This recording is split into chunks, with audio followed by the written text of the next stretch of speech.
Candidate 1 minute en campagne avec Marion Maréchal.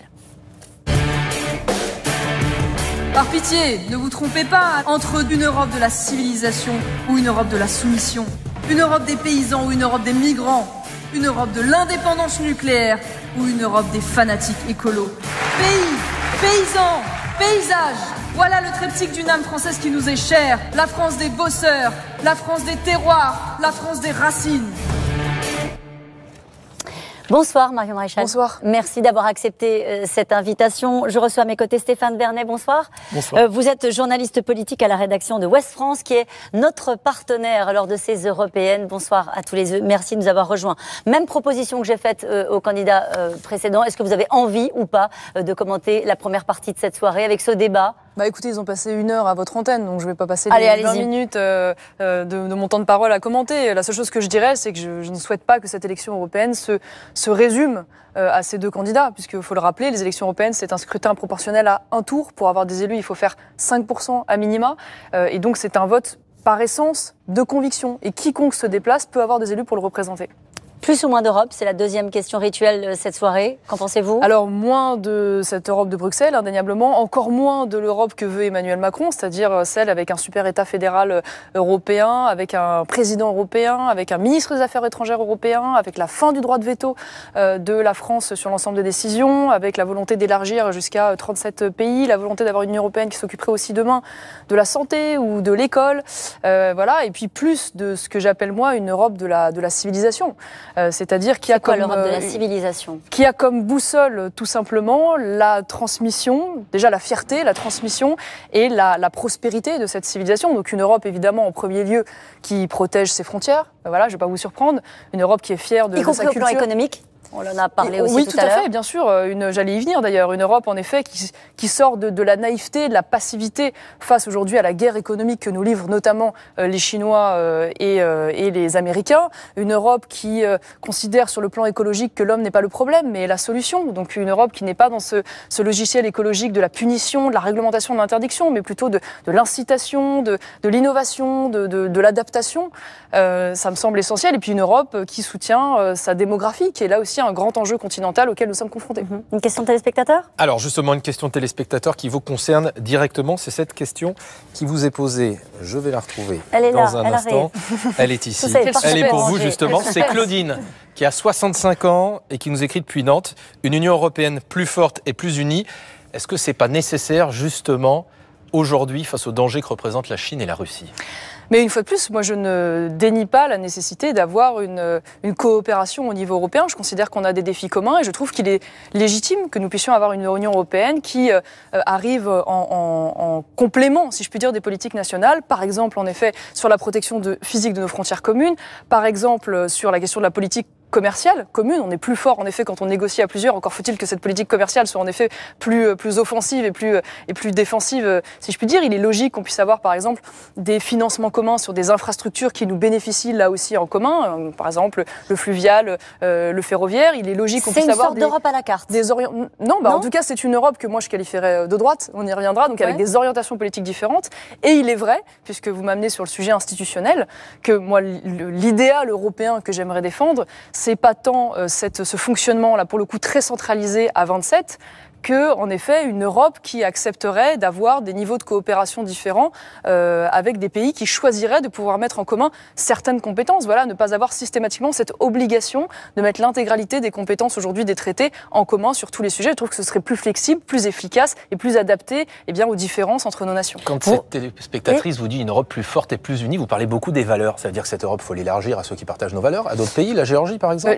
Non mais alors pas du tout. Moi je suis intégralement opposée à l'élargissement pour une raison simple, c'est qu'élargir, pour moi, c'est affaiblir. Ils ne partagent pas nos valeurs, ces pays ? Non, mais c'est pas ce que je suis en train de vous dire. Ce que je suis en train de vous dire, c'est qu'aujourd'hui, intégrer ces pays implique de les intégrer dans le marché commun et donc d'aggraver aujourd'hui une concurrence intra-européenne qui pèse déjà lourdement. Vous parlez de civilisation. Est-ce qu'ils partagent notre civilisation ? Bien sûr qu'il y a une civilisation européenne qui va au-delà des simples frontières de l'Union européenne. Mais à un moment donné, il faut savoir ce qu'on veut. C'est-à-dire que moi, mon objectif, vous savez, c'est que je suis une responsable politique française.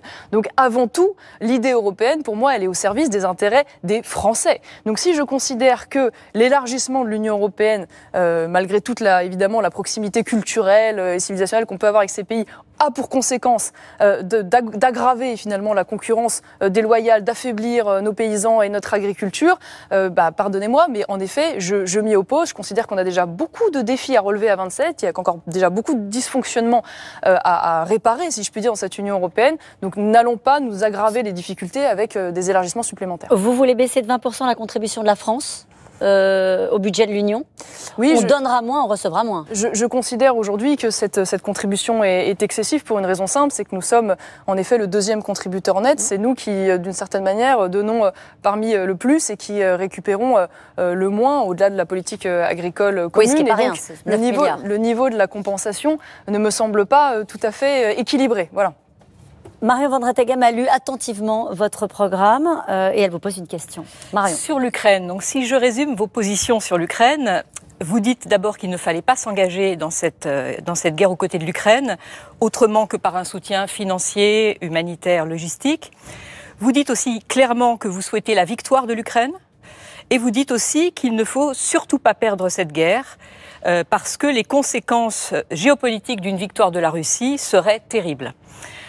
Je vous cite, « Si l'Ukraine perd aujourd'hui, c'est nous qui perdons, c'est l'Europe qui perd. » Je note que vous dites « nous, l'Europe » et que vous vous rangez dans le bloc occidental face à la Russie. Je note que vous avez radicalement changé d'avis sur la Russie et sur Vladimir Poutine, dont vous parliez avec beaucoup d'admiration jusqu'au 24 février 2022. Vous avez même dit que vous rêviez de dîner avec lui, mais bon, ça c'était avant. Aujourd'hui, vous êtes contre la Russie, vous vous rangez dans le bloc occidental, vous assimilez la défaite de l'Ukraine à une défaite de l'Europe, vous êtes consciente des conséquences géopolitiques terribles en cas de défaite de la Russie, mais vous ne voulez pas ni de défense européenne, ni de l'OTAN. Comment faites-vous... Vous dites de l'OTAN? Comment faites-vous, en tout cas de l'Union européenne, bon, si je me suis trompée sur l'OTAN, de l'Union, vous ne voulez pas de défense européenne. Comment faites-vous pour défendre la France dans ce monde dangereux ? Pensez-vous qu'il n'est de défense que nationale? Alors, bon, je ne vais pas revenir sur la synthèse que vous avez faite parce que je ne suis pas sûre de me retrouver dans l'intégralité des propos. Mais les phrases, je vous source toutes les phrases. Je vais vous répondre. Je peux les mettre sur le site. Non, mais c'est au-delà de ça, sur la question de l'approche sur le bloc occidental. Mais enfin, qu'importe. Dans tous les cas, ce qui est certain aujourd'hui, c'est que je considère que cette défense européenne est illusoire. Voilà, elle est non seulement illusoire, mais elle n'est pas souhaitable. Parce que je considère que par essence, la défense, l'armée et donc la diplomatie, le tout allant évidemment ensemble, doivent rester des prérogatives exclusivement nationales. Pour une raison simple, c'est que nous ne sommes pas les États-Unis d'Europe. Nous sommes un ensemble de nations avec des histoires diplomatiques différentes, des intérêts géopolitiques différents, des alliances traditionnelles différentes, et que dans cet ensemble, la voix de la France a là aussi une voix singulière qu'il me semble utile de pouvoir continuer d'alimenter et de défendre. Et donc, je considère qu'aujourd'hui, vouloir améliorer la défense européenne passe d'abord par le renforcement de la défense française. Plus nos défenses nationales en réalité seront performantes, plus nous produirons du matériel de défense en Europe de manière suffisante, et plus évidemment nous serons libres et autonomes. Or aujourd'hui nous voyons bien, et c'est d'ailleurs pour ça que je ne souhaite pas cette escalade guerrière et que je ne souhaite pas que la France rentre dans une potentielle guerre avec la Russie, c'est que la situation de l'armée française, il faut quand même mesurer, c'est 3 jours de munitions devant elle, c'est la capacité de tenir un front de 100 km dans une guerre de haute intensité, là où nous sommes avec un front de 1000 km en Ukraine, c'est 200 chars lorsqu'il y en a 10 par jour détruits en Ukraine. Et là, vous parlez de la France toute seule. C'est la production, non mais c'est intéressant, parce que c'est la production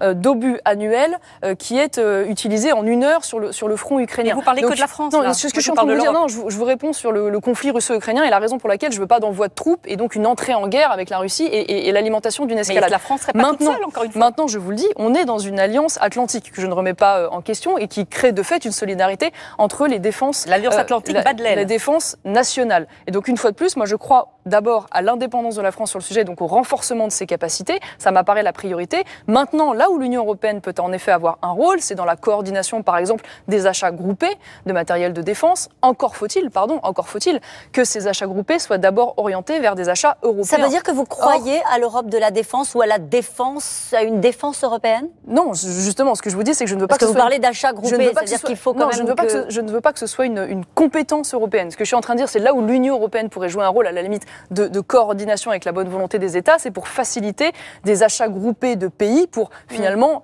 améliorer les commandes publiques et les rendre plus puissantes dans les pays concernés. Parce que c'est vrai qu'il y a là où il y a quand même un vrai sujet sur cette question de l'indépendance, c'est qu'aujourd'hui 80% du matériel de défense qui a été acheté ces 2 dernières années sont essentiellement extra-européens. Oui, d'où la nécessité de construire une défense européenne. Et donc ça, c'est un sujet. Non, ce que je veux dire, c'est que par là, une fois de plus, pour moi, le sujet, c'est comment on produit du matériel de défense dans les différents pays et donc comment on se prend en main, finalement, sur le plan de l'indépendance. Y compris d'ailleurs vis-à-vis des États-Unis. Parce que le fait aujourd'hui de dépendre militairement des États-Unis a des conséquences. Vous savez, par exemple, que le droit extraterritorial européen fait qu'aujourd'hui, il y a des réglementations, par exemple, qui font qu'on ne peut pas exporter librement certains matériels militaires à partir du moment où il y a un composant américain dedans. Vous voyez, l'indépendance militaire, de défense de l'Europe, ça passe aussi justement par le règlement de ce sujet. Une question de téléspectatrice, pardon, de téléspectateur. De téléspectateur qui est pour vous, Marion Maréchal, c'est Anthony de Saône-et-Loire, il a 22 ans, qui vous pose cette question. Les droits des femmes, IVG notamment, les droits des LGBT sont souvent remis en cause dans l'Union européenne. Que comptez-vous faire ? Moi, je considère qu'aujourd'hui, ça n'est pas l'Union européenne de s'emparer de ces sujets de société. Je considère que ça doit rester des compétences nationales. Par ailleurs, je vois que derrière ce sujet... La lutte contre les discriminations, c'est pas un sujet européen ? Non, mais c'est un sujet national, d'ailleurs, qui doit tous nous rassembler. Moi, je ne défends pas les discriminations, je dis juste que l'Union européenne, pour moi, le coup, n'a pas à mettre son nez là-dedans. Voilà, et d'ailleurs, je ne vois pas comment elle pourrait le faire. Il me semble que c'est pour le coup, la lutte contre les discriminations, c'est d'abord une réponse pénale. Vous me l'accorderez, c'est une réponse de justice. Or, donc, c'est une réponse nationale. Et je ne souhaite pas que la politique pénale soit transmise au niveau sur la question européen. de l'IVG, elle pourrait le faire. Maintenant, sur la question de l'activisme LGBT, parce que au-delà de la question des discriminations, qui sont évidemment condamnables et qu'il faut combattre, en revanche, moi, ce que je combats, c'est aujourd'hui un militantisme très, très imprégné auprès de la Commission et qui consiste pour le coup à faire l'apologie à différents niveaux de doctrines que moi je combats, comme par exemple la théorie du genre qui aujourd'hui sévit dans nos écoles. Et je considère que c'est pas à l'Union européenne aujourd'hui de se faire le faire valoir. Vous voulez dire que l'Europe n'avait aucun pouvoir sur ce domaine-là ? Si, elle finance des associations. Très, très généreusement. Et d'ailleurs, pas seulement ces militants-là, elle finance y compris des associations proches des frères musulmans.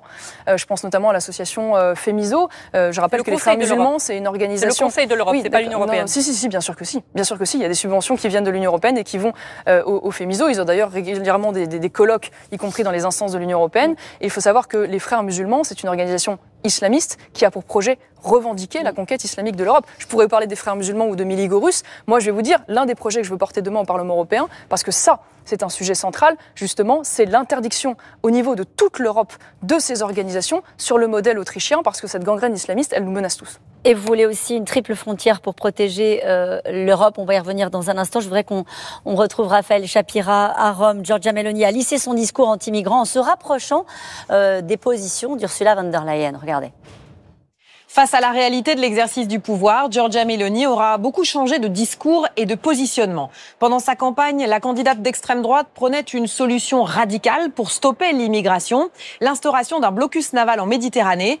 Dans les faits, l'an dernier, 158 000 migrants ont débarqué en Italie, soit 50% de plus qu'en 2022. Et si depuis janvier, les chiffres semblaient nettement en baisse, les débarquements repartent à la hausse sur les côtes siciliennes ces dernières semaines. C'est aussi le gouvernement de Giorgia Meloni qui a accordé en toute discrétion l'été dernier le plus grand nombre de permis de travail pour des étrangers de la décennie. 450 000 titres de séjour répartis sur 3 ans, une mesure réclamée par les patrons italiens en manque de main-d'œuvre. Sur l'Europe, la chef de parti Meloni avait toujours été très radicale, violemment anti-européenne. En 2020, elle déclarait par exemple qu'une telle Europe n'était pas destinée à exister demain, un positionnement qui a clairement disparu pendant sa campagne et les premières années de son mandat, puisqu'elle s'affiche régulièrement aux côtés d'Ursula von der Leyen. Et c'est bien l'Europe que Giorgia Meloni a trouvée au chevet de l'Italie, après les inondations en Émilie-Romagne l'an dernier, ou à Lampedusa l'été dernier face à l'afflux de migrants sans précédent. L'Italie est le pays qui a reçu la plus grosse enveloppe d'aide de la part de l'Union européenne pour sa relance après le Covid, près de 200 milliards d'euros. Difficile dans ces conditions de ne pas montrer patte blanche. Votre réaction à cette démonstration au fond, Giorgia Meloni a dû se rapprocher des positions de l'Europe. Plusieurs choses importantes. Aujourd'hui, la candidate, Ursula von der Leyen n'est pas la candidate de Giorgia Meloni, elle n'est pas la candidate d'ailleurs du groupe des conservateurs auquel nous appartenons, elle est la candidate du groupe PPE de M. François-Xavier Bellamy, DLR. Et la majorité d'Ursula von der Leyen, c'est important de le rappeler, elle est composée en effet des LR, des socialistes et des macronistes qui aujourd'hui votent 80% des textes ensemble et qui sont donc comptables du bilan que nous connaissons aujourd'hui. Ça, c'est quand même une première information. Maintenant, elle est chef d'État, donc évidemment, elle travaille avec les institutions européennes qui sont aujourd'hui en exercice, ce qui paraît tout à fait logique. Maintenant, permettez-moi de parler un peu en détail de ce sujet. Allez-y. Parce que l'un des bilans quand même très intéressant de Giorgia Meloni sur la question migratoire, c'est qu'elle a été à l'initiative et elle a obtenu un accord avec en particulier la Tunisie pour limiter les départs depuis ce pays, et la conclusion de cet accord qu'elle a arraché à bout de bras, si je puis dire, à la Commission, c'est qu'il y a eu une baisse au premier trimestre de 2024 de 70% des débarquements sur les côtes italiennes. Et elle est d'ailleurs à l'œuvre pour tenter d'obtenir ce même accord en Égypte et en Libye. Quelle leçon vous en tirez ? Obtenu des résultats. Ce que j'en tire comme leçon, c'est que indéniablement, ces accords déjà sont une bonne chose, que typiquement, là, c'est là où c'est intéressant en effet d'avoir des financements communs participatifs entre les pays pour justement payer ces accords et ces pays pour qu'ils nous aident à réguler l'immigration, et que donc en effet il ne faut pas s'arrêter là et qu'il faut par exemple défendre le financement de centres d'accueil dans ces pays de départ pour que les demandes d'asile soient étudiées dans ces centres d'accueil à l'extérieur des frontières européennes et ainsi limiter les arrivées clandestines. Est-ce que vous êtes favorable à ce que veulent faire les Britanniques par exemple avec des opérations de remigration au Rwanda, puisque c'est ça dont il s'agissait en Grande-Bretagne ? Écoutez, moi je suis en effet en France pour la remigration d'un certain nombre de personnes étrangères, à savoir les djihadistes, les criminels et puis évidemment les personnes au chômage de longue durée qui ne subviennent pas par eux-mêmes à leurs besoins. Je considère qu'aujourd'hui, c'est ça la question. A priori dans leur pays d'origine. Mais pour ça, mais c'est ça. Alors c'est une question très intéressante. Et voyez-vous, là encore, je pense que l'Union européenne peut jouer un rôle en complément du national. C'est-à-dire que chaque année, l'Union européenne verse 70 milliards d'aides au développement à un certain nombre de pays, notamment africains. Eh bien, voyez-vous, la moindre des choses serait, selon moi, de faire en sorte que chaque pays qui reçoit cette aide au développement s'engage en contrepartie à reprendre bien les clandestins qui sont issus de ces pays et donc à accorder les fameux laissez-passer consulaires. On a essayé de le faire, notamment avec le Maroc. On a vu la crise diplomatique que ça... Oui, très bien, mais à un moment donné, encore faut-il se faire respecter. On a, croyez-moi, pas qu'au niveau européen, au niveau national, des marges de manœuvre dans le rapport de force qu'on n'utilise pas. On a la marge des visas, on a la marge des transferts financiers. Je veux dire, on soigne aussi aux frais de la princesse régulièrement les dirigeants de ces pays. Donnons-nous un mot les moyens de nous faire respecter. Et là, typiquement, quand vous dites nous, par exemple, sur un sujet comme celui-ci, le nous, il est français ou il est européen ? Il est les deux, pour le coup. Il est les deux sur les questions d'immigration. Je pense qu'une fois de plus, il y a, vous savez, des choses aujourd'hui dont nous sommes directement tributaires au niveau national. Par exemple, moi je suis pour la suppression de la directive sur le regroupement familial qui s'impose au droit français. Le droit d'asile est un droit européen. Il faut le réformer, il faut réduire, il faut augmenter la liste des pays sûrs pour justement limiter les personnes qui peuvent avoir accès au droit d'asile. Une photo de campagne avec Guillaume Darret. Oui, la photo, regardez là, Marion Maréchal, c'est Marine Le Pen. La semaine dernière, le week-end dernier plus précisément, à Madrid, à la rencontre d'autres leaders d'extrême droite européens, invités par le parti espagnol Vox à sa convention. C'était elle qui était à la tribune, c'était pas vous, c'était pas Éric Zemmour. Dans les sondages, on voit que vous êtes entre 6 et 7%. Concrètement, qu'est-ce que vous espérez de ce scrutin ? Avoir des élus. Avoir des élus, il faut faire 5%, c'est-à-dire, c'est pas gagné. Mais c'est tout à fait gagné. Tous les sondages aujourd'hui nous donnent au-dessus de 5%. Pour vous, ça fait aucun doute. Et même parfois très largement. Les derniers sondages nous donnent même à 8%. Et je vais vous dire, je suis sûre que nous avons créé la surprise à l'occasion de ces élections. Qu'est-ce qui vous permet de dire ça, parce que je vois bien qu'il y a une dynamique. Je vois bien que les sujets que nous portons, notamment sur la question de la lutte contre l'immigration et la lutte contre la menace de l'islamisation, sont des sujets qui sont au cœur, malheureusement, j'ai envie de vous dire, malheureusement, de l'actualité. Et que donc nous sommes légitimés auprès des Français pour répondre à ces sujets. Et surtout, moi, pourquoi je veux envoyer des élus au Parlement européen ? Parce qu'aujourd'hui, la seule force à droite qui a véritablement la capacité et la volonté de changer les choses, c'est la nôtre. C'est pas le RN, puisque le RN aujourd'hui est très isolé au niveau européen. C'est pas les LR, puisqu'ils siègent dans la majorité. C'est en revanche le groupe auquel nous appartenons, 17 nationalités, 4 gouvernements, qui est le groupe d'ores et déjà le plus influent à droite et qui le sera encore davantage, d'après tous les sondages européens, demain au Parlement, pour changer cette majorité de centre-gauche vers une majorité de droite, sortir Ursula von der Leyen et donc pouvoir défendre tous les projets que nous défendons aujourd'hui. Stéphane Vernet, une question, une interpellation. Le problème des nationaux, comme on dit, c'est qu'ils défendent leur nation et qu'il est compliqué. Terrible, hein, et qu'il est compliqué. C'est-à-dire, ce qui est compliqué, c'est du coup de s'entendre quand on est d'abord national. Écoutez. Mais oui, en fait, on peut voir sur cette carte que, alors rien n'est fait, mais il est très possible que le 9 juin, un grand nombre de pays voient des partis d'extrême droite, souverainistes ou populistes arriver en tête à l'issue du scrutin et une nouvelle composition du Parlement européen en découlerait. Or, il se trouve que jusqu'à maintenant, les nationalistes européens, en général, ont beaucoup de mal à s'entendre au niveau de Strasbourg et Bruxelles, à siéger et à travailler ensemble. On l'a vu cette semaine avec la rupture entre le Rassemblement national de Marine Le Pen et un de ses principaux alliés, qui est l'AfD, le parti Alternative für Deutschland. C'est lié à des déclarations de Maximilian Krah, qui est la tête de liste de l'AfD en Allemagne. Il a cru intelligent à quelques jours du scrutin de réhabiliter les C'est un allié du RN, hein, pas le mien. Alors c'est un allié du RN. Précisons-le quand même parce que... Ces propos ont choqué énormément, y compris dans son propre parti. Et pour Marine Le Pen, c'est la goutte d'eau qui fait déborder le vase. Ça fait plusieurs reprises que l'AfD va de provocation en provocation, dit-elle. Il n'est plus temps de prendre nos distances, il est temps d'acter la rupture. La rupture, elle est actée à quelques semaines du scrutin. Le Rassemblement national ne siégera plus avec l'AfD. C'est ce que je vous confirme, ils sont affaiblis et isolés au niveau européen, quel que soit leur score au niveau national. C'est bien le sujet. Alors tout à fait. Ce qui est intéressant, c'est qu'en parallèle, depuis quelques jours, depuis le début de semaine, on voit que Giorgia Meloni et Marine Le Pen font assaut d'amabilité par presse interposée. Giorgia Meloni aujourd'hui dit qu'elle ne s'opposerait plus forcément au fait que le Rassemblement national puisse siéger dans le même groupe qu'elle, qui est le vôtre. Voilà. Croyez-moi, je connais bien l'Italie et je peux vous garantir pour suivre la vie politique italienne que c'est pas tout à fait ce qu'elle a dit. Ce qu'elle a dit, c'est très simple.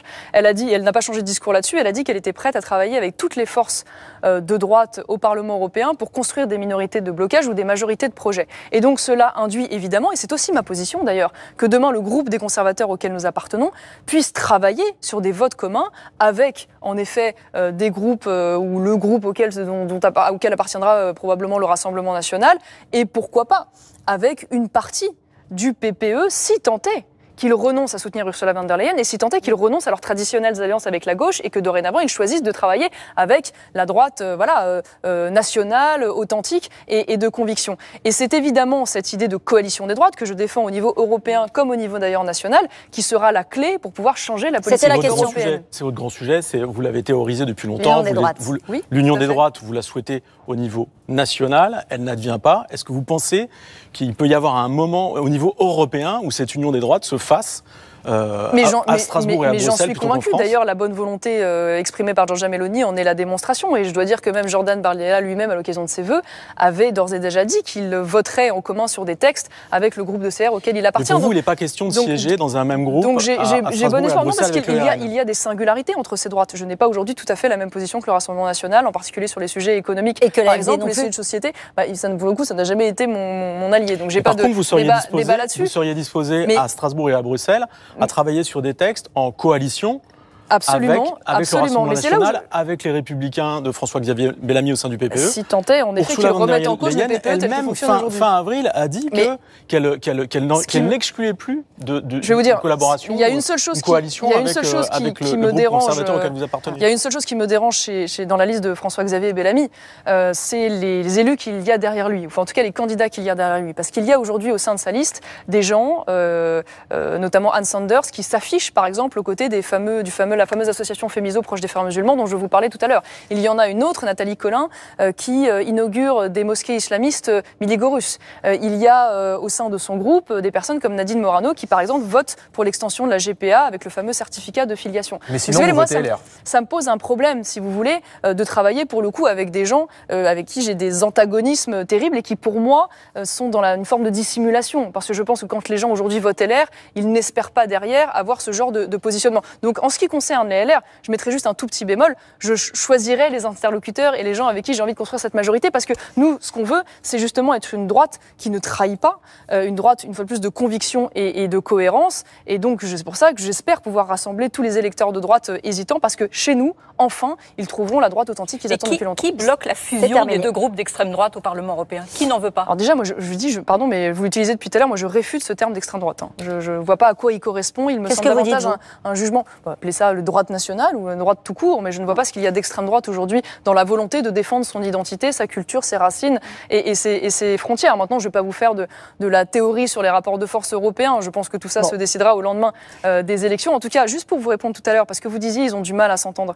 Je ne crois pas cela. Je crois que justement, la carte que vous avez montrée, c'est très enthousiasmant parce qu'ils vont s'entendre sur autre chose. Oui, ils ne font pas s'entendre, en effet, sur le logiciel immigrationniste qui était défendu jusqu'ici, sur le fanatisme écologique, sur l'ouverture générale et inconsidérée des frontières. Ils vont au contraire s'entendre sur l'Europe dont je vous ai parlé tout à l'heure, c'est-à-dire l'Europe qui défend l'innovation, la protection, comment dire, la guerre économique, on va dire défensive et offensive face aujourd'hui à ceux qui nous menacent. Et puis en effet, la défense d'un certain nombre de valeurs incontournables, comme par exemple l'abolition des mères porteuses. Donc ce sera une autre Europe différente, mais aussi avec de la coopération. Merci beaucoup Marion Maréchal d'être venue sur ce plateau pour présenter votre projet européen. Merci à toutes et à tous. Merci aux équipes de France Télévisions. Tout de suite.